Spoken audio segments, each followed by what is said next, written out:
Add some levity with these long TED Talks. I might have a rest break. Okay, so we have vision, we have substance, we have momentum.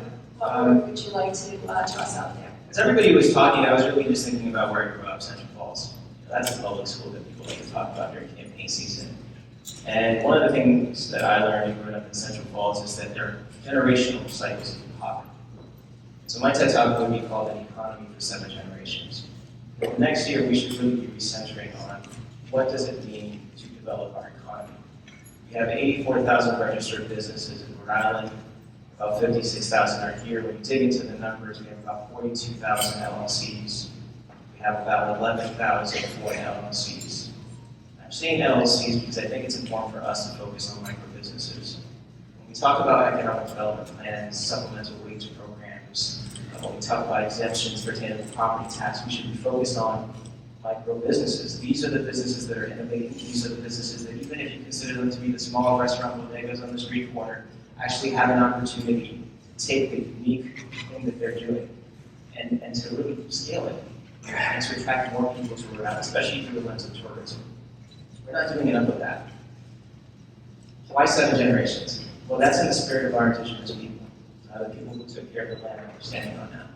Everything they did was for the next 7 generations. And so what can we do to create sustainable systems for the next 7 generations? Well, we can build a free community healthcare system beginning there at that level using ARPA dollars. A system that can reduce the cost burden for chronic disease management and allow people to have an equivalent to urgent care for the publicly funded model as compared to a $1,500 visit with a flu, the ER without a hospital. We can have an education system that has an equitable education funding formula that's not concentrating poverty. Because you're not going to have a multiplier effect if you're not helping people build the school, the skills, even in secondary education.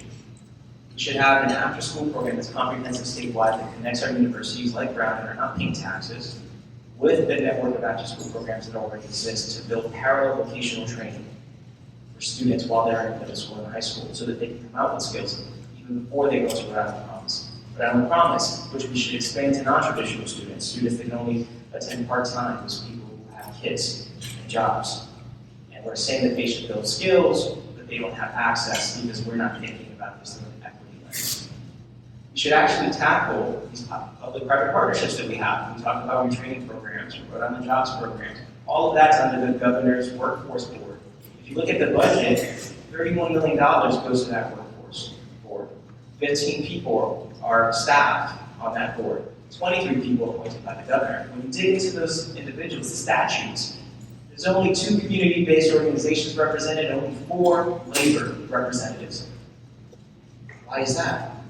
Why are workers not driving the vision of these skills-based programs, retraining programs? There's a problem here.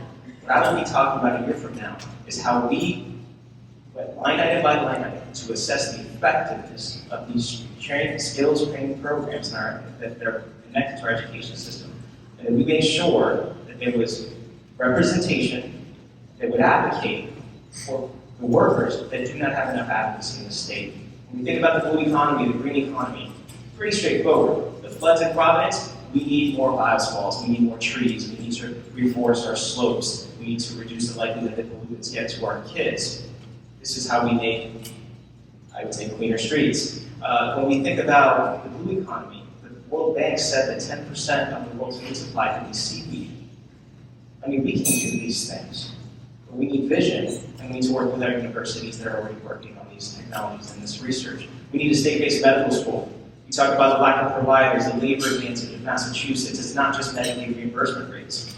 It's also the fact that we're not producing enough physicians and dentists that come from Rhode Island and therefore stay here. Because if you come from here, this place is gravity.